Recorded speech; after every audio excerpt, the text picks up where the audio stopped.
Друзья, приветствую на канале. Сегодня готовлю очень вкусную и пышную шарлотку с яблоками без глютена на кокосовой муке. Шарлотка получается очень вкусная, простая, к чаю. Все особенности рецепта смотрите в рекомендациях. Перед приготовлением яйца необходимо белки отделить от желтков. И в белки добавляю сахар и соль. Вымешиваю на высоких оборотах миксера до получения пышной меренги.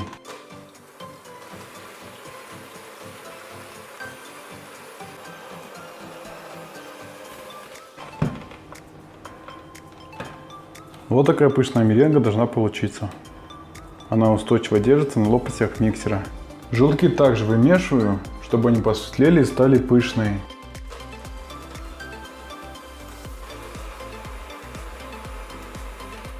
Для приготовления начинки я буду использовать 3 средних яблока.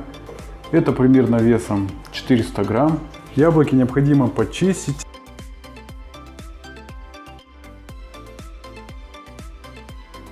Яблоки необходимо порезать на тонкие пластины. Чем тоньше будут пластины, тем лучше пропечется начинка и шарлотка будет вкуснее.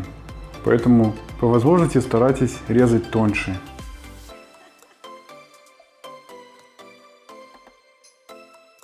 Как только порезал первую половину яблока, выкладываю его в чашу с лимонным соком. Порезанные пластины осторожно перемешиваю в лимонном соке, чтобы они не потемнели и сохранили свой цвет.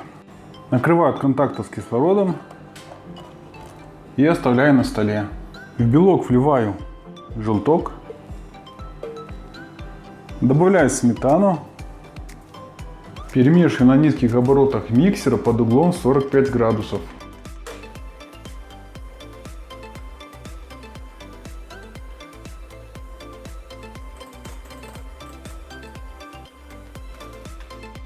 Долго вымешивать не нужно, как только получился однородный цвет, все, прекращайте вымешивание, чтобы яичная смесь сильно не опала.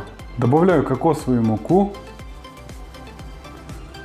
долго перемешиваю миксером до получения однородного теста.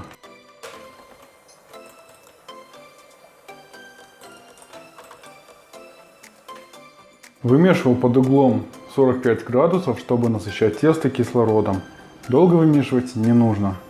Форму 21 см предварительно выстеленной пекарской бумагой выкладываю все порезанные на пластины яблоки. Равномерно распределяю яблоки по всей площади формы. Сверху выкладываю все бисквитно-кокосовое тесто.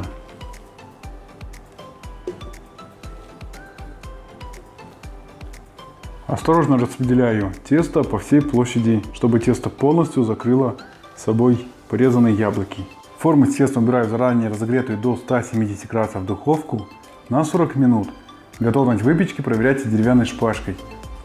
Устанавливаю форму на уровень ниже среднего, чтобы яблоки снизу хорошо пропеклись, а тесто не подгорело. Выпеченную шарлотку оставляю при комнатной температуре на столе до полного остывания. После того, как шарлотка остыла, сверху устанавливаю решетку или доску, что у вас есть. Переворачиваю сверху вниз. Вот такая безглютеновая шарлотка на кокосовой муке получилась. При желании можно ее убрать в холодильник, и тогда будет очень четкий и ровный разрез. Она очень нежная и пористая. Бисквит получился очень пористый. Сейчас ее попробую и скажу, какая по вкусу она получилась. Невероятно нежная, сочная, пористая. К чаю прям отличный вариант для всех, кто не потребляет глютен и глютеносодержащие продукты. Обязательно приготовьте, уверен, она понравится. Еще один кусочек. Очень вкусно. Спасибо.